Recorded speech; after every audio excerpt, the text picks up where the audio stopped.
Sa kulungan ng bagsak ngayon ng isang Rank 1 Regional Most Wanted Person na may patong-patong na kaso sa operasyon ng San Luis Municipal Police Station.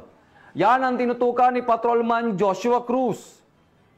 Ito ng mga tauhan ng San Luis Municipal Police Station, katuwang ang Regional Intelligence Unit 4A at Batangas Maritime Police Station, ang kinilalang rank number 1 Regional Most Wanted Person sa Barangay Banoyo, San Luis, Batangas.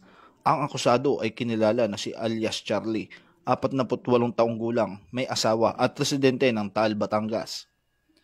Ang pagkakadakip ay isinagawa sa bisa ng warrant of arrest para sa krimen ng statutory rape sa ilalim ng Article 266-A kaugnay ng Article 266-B ng Revised Penal Code na inamyendahan rape by sexual assault at acts of lasciviousness kaugnay ng RA 7610 na inamyendahan ng RA 11648.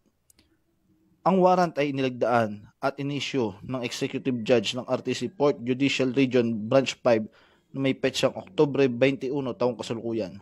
Walang inirekomendang piyansa para sa statutory rape. 200,000 naman ang inirekomenda para sa rape by sexual assault at 180,000 bawat isa para sa tatlong bilang ng acts of lasciviousness. Ang nasabing akusado ay kasalukuyang nasa ilalim ng protective custody ng San Luis Municipal Police Station. Mula dito sa Calabarzon, ako po ang inyong Police News Network Correspondent, Patrolman Joshua Cruz, alagad ng batas, tagataguyod ng Balitang Pulis.